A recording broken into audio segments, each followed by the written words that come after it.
Welcome back to the channel, everybody. This is Alpal. So today I thought we would do a little bit of a tier list for Elden Ring and we're going to be doing some legacy dungeons. I don't know why that took so long for me to get out. I don't know what's going on. So I do want to talk about some of the criteria a little bit before we get into this. And don't forget, if you disagree with any of this or you think it's a fine tier list, I'm just doing this for fun, honestly, but let me know in the comments down below and subscribe if you haven't subscribed. It would mean the world. Oh god, I'm such a cheesy little bastard. Okay, before we get into this, I want to talk about some of the criteria here.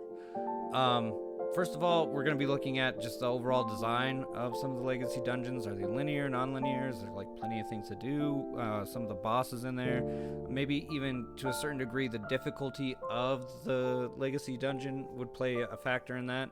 I don't want to focus too much on which bosses are there, though, because, I mean, like, while they're a big part of what the legacy dungeons are, I'm not really trying to rank the bosses, so to speak, so I hope it doesn't come off that way. But nonetheless, let's go ahead and get started. So I think everything is in a weird jumbled order. I wish I could reorder these, but I can't. So I'm just gonna start we're gonna start with Castle Morne because it's an early game one. So Castle Morne is a very early game legacy dungeon. I would say it's one you should probably do before you do Margit if you're just starting the game. But otherwise, the reason why you would go here is to get like the Claymore or to get the Grafted Blade, which I actually haven't used, but it seems like its Ash of War is kind of limited to like early to mid game type of shenanigans. So, and maybe it's got a pretty decent damage output, but either way, those are kind of the ideas. You also, to do like some of the quest line for the Frenzied Flame, if you want to get a Shabriri Grape off of Edgar later on, you do have to come and talk to Karina and then talk to Edgar at Castle Morne, but that's neither here nor there. That's kind of like the background to it. Now, how do I feel about it? I think on your first playthrough it might come across as like a little bit of a difficult dungeon. It's a really good beginner dungeon in the first place, but let's just kind of chat about it for a second. So there's you go up the elevator and you're in this huge courtyard. There's like burning bodies. It's actually it's pretty metal actually. And then you have a couple of paths that you can take to get through here. There's one path that's kind of off to the right, and there's a few more enemies to deal with, but a lot of them are fighting each other. So like the difficulty's not terribly high, but there is still, there's always a chance you could die. But if you go past the Pumpkinhead, you can actually bypass that side path.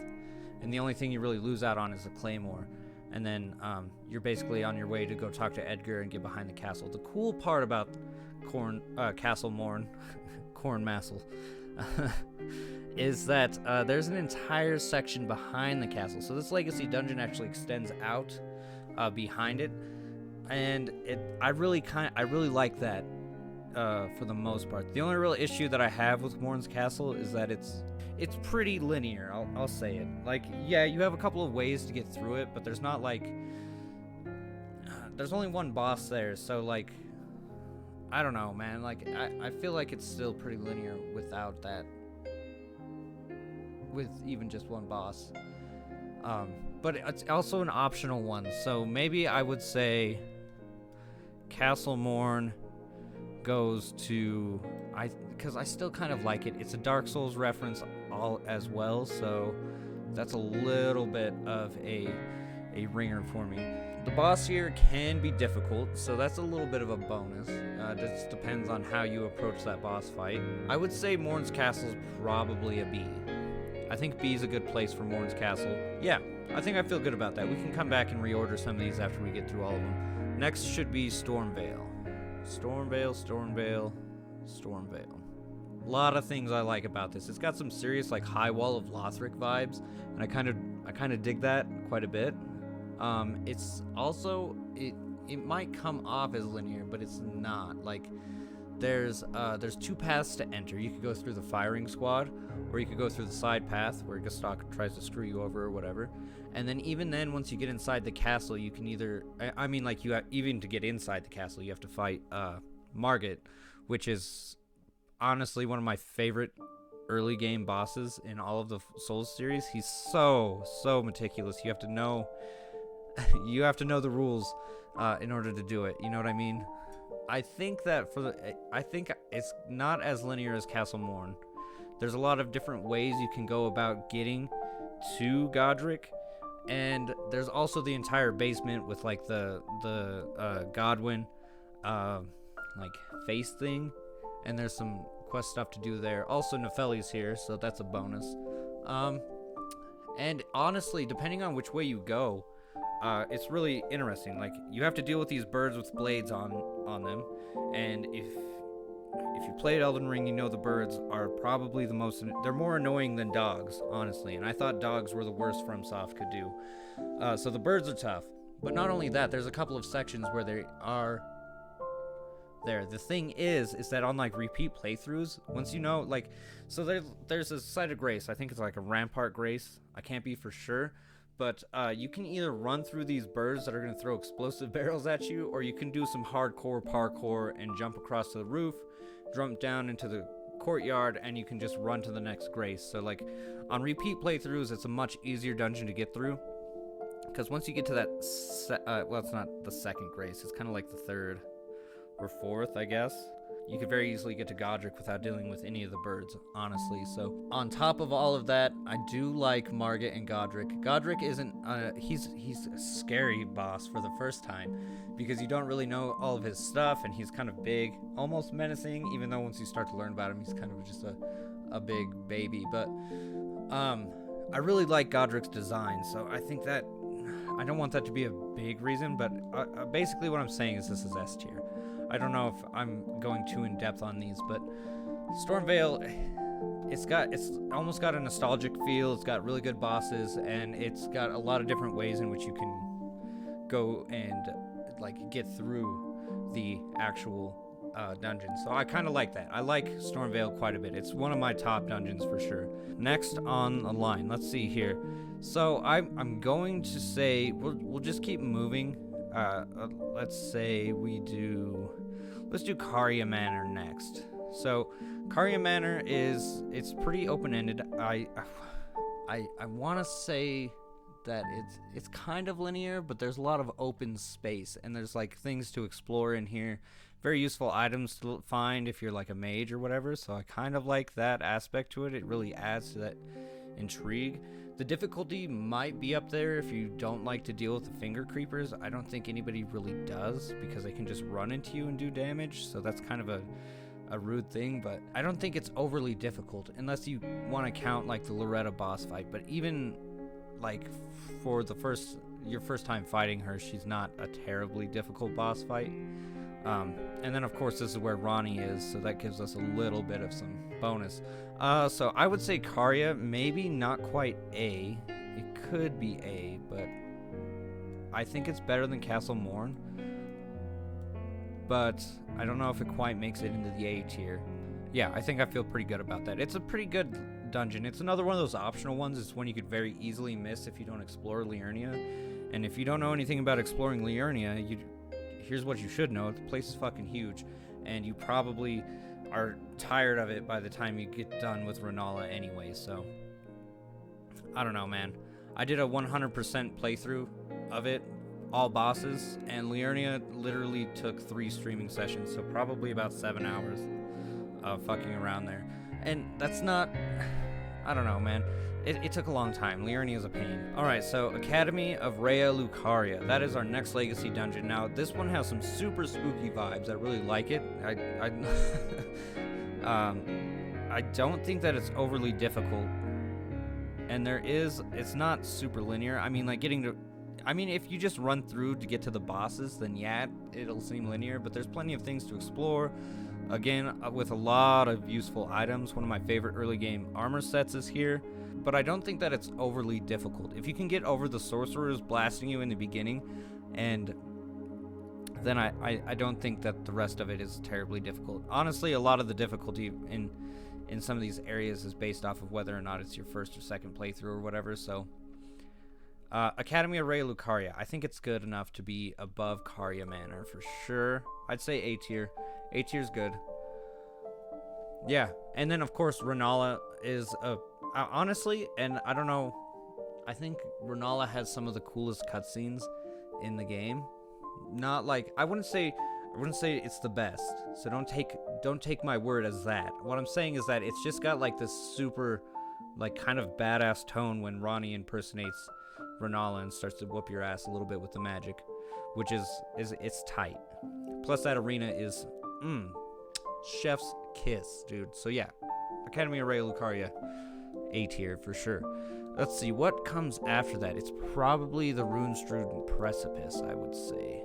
So we're moving up into Liurnia, so there's probably that, and then we'll throw Redmane in after that, and we'll work with that. So Ruin-Strewn Precipice, I don't think it really holds a candle to any of the 4 that we've already discussed. I think it's C tier. The boss here is cool. I think it's one of only a few magma worms that has a name. What is it, Makar? I only remember that because of Magic the Gathering. I had a King Makar deck for a while. Other than that, it's just like another like mining dungeon where there's a lot of like materials to upgrade your weapons in here.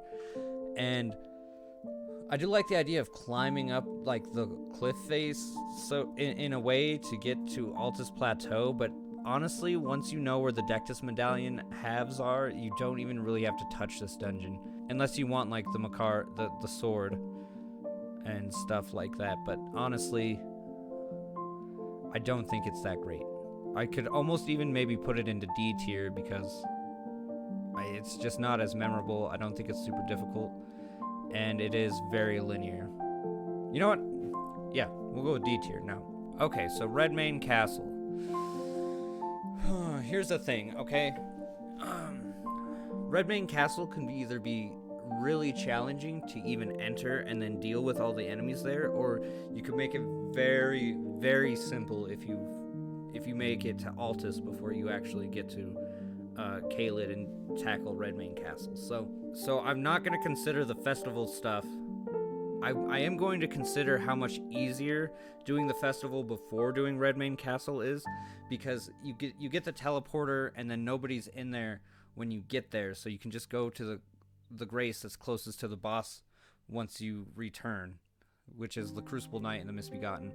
So you can make this super easy, but at the same time, if you go through it naturally, I think I did once, and it is a little bit of a it's pretty wild. So I don't think that it deserves D, but I think that because you can make it a little bit easier by doing the Radahn Festival first, I don't think that it's quite B. So Redmane Castle can be there. I mean, if we count like in terms of difficulty without doing the Radahn Festival first, there's like a couple of those lion things, like the battle cats, and then there's just a bunch of like infantrymen and some knights and stuff, so it gets a little wild. And I'm not really counting Radahn as part of the dungeon, because the only time you get to fight Radahn is if you're doing the Radahn Festival, in which case you don't even have to do the Legacy Dungeon to reach him. You just have to show up at the Impassable Great Bridge, take the Warp Gate, and boom, go and talk to Jaren. So yeah, Redmane's a C for sure. I think it's better than Ruin-Strewn, but I think that you can kind of cheese it a little bit. Okay, let's throw a couple more up here. I'm gonna do Nokron and Nokstella next. So here's the thing. I think I like Nokron because there are parts of it that are you can ride the horse. I think the bosses there, I'm trying to decide if we count. Do we count like the Siofra Aqueduct? Probably counts for Nokron a little bit. So there's the twin gargoyles. They're kind of a-holes. So there's a little bit of difficulty there. You also have to fight the Mimic tier to get there. I don't know. I think it's better than Redmane for sure. But I don't know if I really like the bosses there. The Mimic tier, you can just cheese. You just take all your equipment off. The gargoyles, you honestly don't even have to fight, because that's how you get to the deep root depths. And there's another path to get there anyway. I guess the other path kind of sucks too. So it's up to you, honestly. Regal Ancestor Spirit, I think, is its name. The Remembrance boss there is a repeat boss, because if you do Siofra first and fight the baby version of it, you've already fought this boss once, and this one doesn't really add anything new, so... Nokron, I'm gonna say, is C. I know I didn't mention the Redmane Castle bosses, but that's because... Well, I kinda did, but they're not... I mean, like, if you can kill the Misbegotten or get them down below half health before the Crucible Knight shows up, then, I mean, like, the fights, you're basically just fighting the Crucible Knight at that point anyway. Nokron is C because, should it be B? I do really like the view down there, and I think the design of it's really nice. It's got, like, it's got an interesting vibe, almost like, how would I describe the vibe down there? It's a completely different world, you know, like, it's almost unknown. To an extent, so maybe, I don't know, I think C is fine for Nokron, but I almost kind of want to put it in B because I do like the visuals here. I think I'm fine with it being at the top of C tier. That seems fine to me. So Nokstella doesn't really have much going for it, honestly. I like the idea of it kind of almost being like, it's almost like a mausoleum, you know? There's like all of these rooms with a treasure chest. Like there's a lot of loot to get here, but honestly, on like you only stop here for a couple of things on repeat playthroughs, and I don't think that it's a very difficult legacy dungeon in the first place. So I think we put it at the end of C. I think that's how we do it. See, the only reason why you would do these outside of your first playthrough is for Ranni's questline. So they're kind of just another one of those optional ones. And you could argue that about Redmane Castle as well. You would go there to get the Ruin's Greatsword, either before or after you fought Radahn, and or I guess the Flamberge is there. And I haven't really tried that weapon out. Maybe I should look into that. But that's not the point. It's not the point, Alex. Also, it can be at the bottom of C, almost D, because of the Lake of Rot. That's a tough one. And maybe if you wanted to count Estelle as being a boss in that legacy dungeon, and Estelle's not a bad boss, I don't think. Not terrible. No, I think that's fine. The Lake of Rot kind of sells me on it being low C tier. Yeah, that seems good to me. Okay, now before we do Leyndell, we need to do Shaded Castle, Volcano Manor, and then Leyndell. So these three are on deck. Shaded Castle. I honestly really like Shaded Castle. And part of it is because of, first there's Marias, or Marai, however you say that person's name. That's a very interesting NPC fight with, like, the giant golem fighting you. That's outside of it, technically, but it's still, like, you're in that area.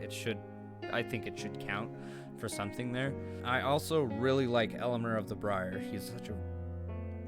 he's got some serious Chad energy, dude. Like, that boss fight, it's such a small room with a guy that has ridiculous amounts of range. Like, you really have to be on your toes for that fight. And that's not even, like, the most... I would say that's a challenging part of it, but I think that, like, trying to survive all of the perfumers and the poison swamps, the wraiths, and those, like, zombie things makes this for, like, a very interesting legacy dungeon. And it's not super linear either. Like, it's not one path to get to the boss. Like, it is, but there's a lot of space to explore. It's a pretty good sized legacy dungeon. So I think I'm gonna give this low A tier because I kind of just have that bias for it. And this is a place I visit on every playthrough because I, for some reason, feel the need to do Millicent's questline every time. Which, if you want to get the good prosthesis thing, Talisman, you probably should do this part first and then go kill her later. I can't believe I just said that. I've ousted myself. Oh no. Volcano Manor. I'm gonna be honest. It's not my favorite. I don't think it's terrible. It's probably not C or D tier, but I'm thinking. Here's the thing. I like that lava's not super OP like it was in old Dark Souls games. Like, it makes it easy for you to kind of skimp past a lot of the, like, early sections of the legacy dungeon. But I also don't like the lava. It's just like another type of swamp, you know? So maybe, what if we put this, I'd say it's better than Castle Morne, but I think that Caria Manor, it has one up on it. I think that makes sense to me. The Godskin Noble, it's a fine boss fight here. I don't think that it really adds anything to my decision here. And Rykard, honestly, I don't even know if I should count him as part of like my decision, because you can just do Tanith's questline stuff and skip the entirety of this. So yeah, Volcano Manor, I think it's a solid mid-B tier for sure.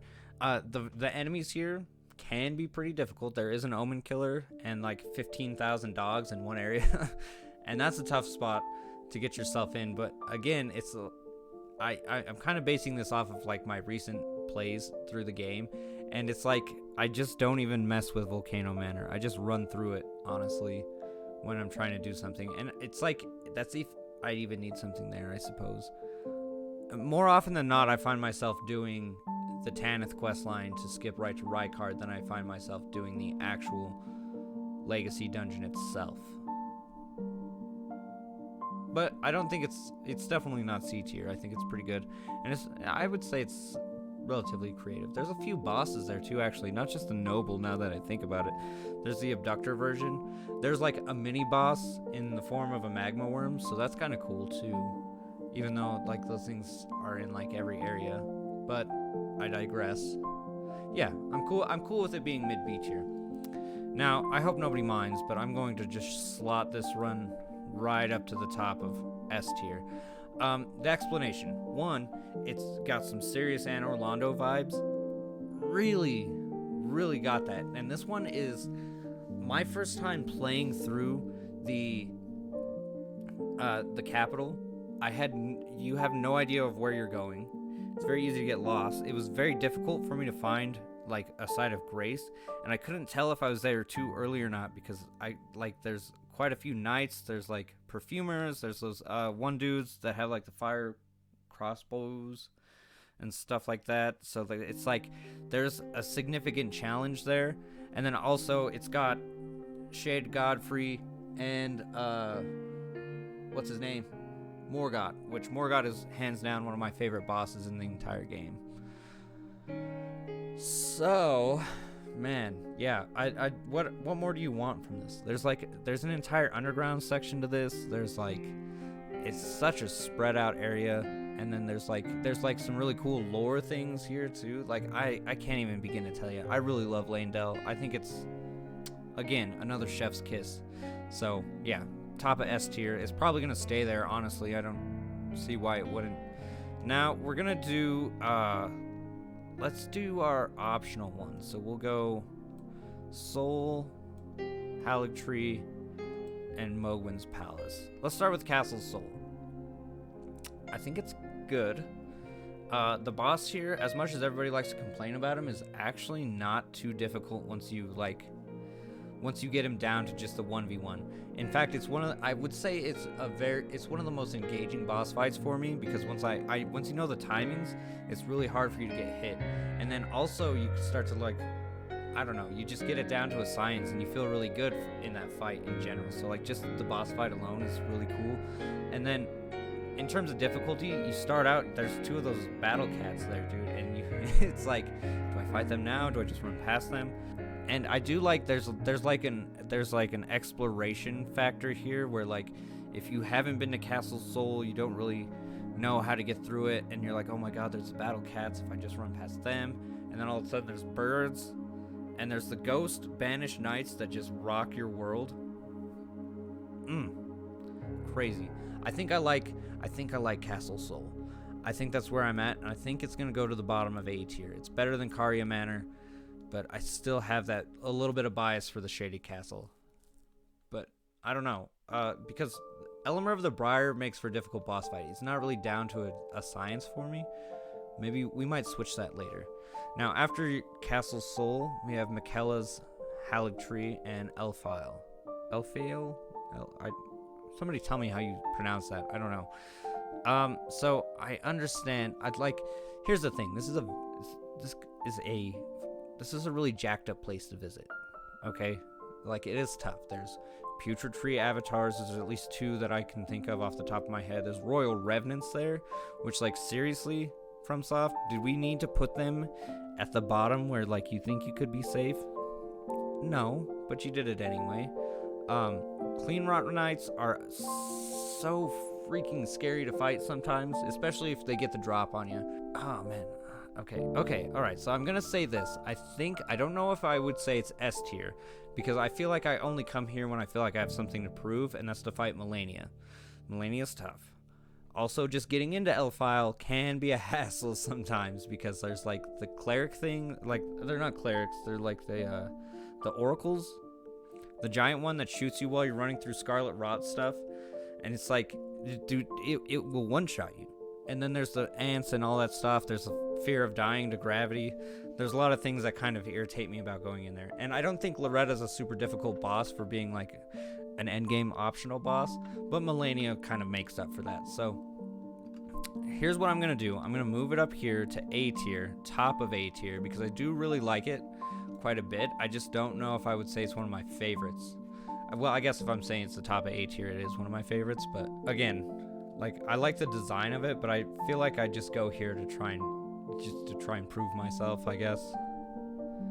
I don't really care much about anything else that's here, except I guess you get some items. I don't know, man. I feel like top of A is good enough for me on Haligtree. And then we're down to one more optional. Here's the thing, okay? We're gonna talk about Mohgwyn Palace, but you have to understand, in terms of like dungeon design, it's pretty weak. Guys, come on. I love Mohg as a boss, like his character design, like his model, super fucking wicked. But at the same time, like, the challenge to get to him is not very difficult. And like, you don't even have to stop for anything. I mean, unless you want like upgrade materials, or you feel like you need to fight the blood guys in the dark tunnel, or if you want to fight Vare even, like, I don't know. It's just not quite like, I mean, like, in comparison to some of the stuff that's like S and A tier, where it's like, it feels like a full dungeon, Mohgwyn falls short completely. Like, even like Ruin-Strewn Precipice, for as linear as it is, as kind of, I would even say it's almost kind of a boring legacy dungeon, it still has like that, there's like a level of difficulty that Mohgwyn's Palace doesn't really provide. And Mohgwyn's Palace is an endgame optional legacy dungeon, which are generally some of the most difficult dungeons to do in FromSoft games anyway. So I don't think it's as bad. I want to give it a fair shake just because of Mohg, but I don't think it touches A tier. I feel like I come here just to get the Somber Dragon's Smithing Stone, and for really nothing else.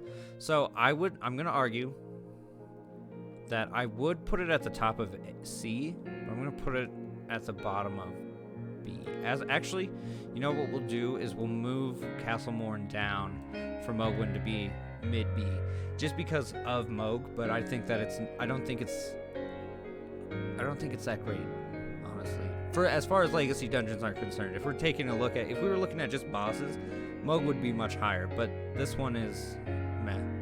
All right, the final one. We are on to Crumbling, Farum, Azula. I'm gonna be honest. I'm just gonna do something that might be questionable. S tier. Now I know what you're thinking, like, but Alpal. Why did I do that? Alpal. The birds make it almost unbearable. There's only one section here. The birds make it tough. That's why it's bottom of S, okay?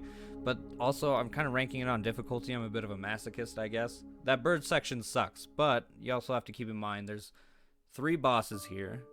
2 of those bosses I really, really like, and I get to do Alexander's questline here. There's a lot of really good things for me to find here. This is where you fight Bernal at the end, because he realizes you're trying to become Elden Lord and all that jazz. Farum Azula is, honestly, it's one of my favorite places to go. Like, because the thing is like, Placidusax is a fun optional boss in a required area. You know what I mean? And then Malekith, while maybe not the most difficult boss in the game, is still one of the he's a straight up G. What else am I gonna say about him? He gets it, okay? Malekith gets it. Now, I also noticed that there's not the Ashen Capital here, but honestly, I'm glad that it's not, because it's not really I wouldn't say it's a legacy dungeon at all. Other than the fact that there's 3 bosses there, and one of them being Radagon and Godfrey, kind of, But we're not talking about bosses, and if we were looking at difficulty, you're just doing a boss rush there, and, like, the difficulty doesn't ramp up until, you get through Godfrey, I guess. I don't know, I guess it just depends on how you feel about it. Godfrey can be a pain in the butt, though, can he? I think he can be. I don't know. Okay, so let's look at this if we want to switch some stuff around. I'm totally fine with C and D tiers staying the way they are. I think B tier is fine as well. Oh, this is what I was thinking about. I was thinking about putting Shaded Castle at the bottom of A. Just because, I don't know, I feel like I like the element of the Briar boss fight. It's challenging, the arena makes it challenging, but I like how good I feel when I get down to the 1v1 with Niall. So I think that's good. I think that's a good switch there. Yeah. Alright, well, that's my tier list.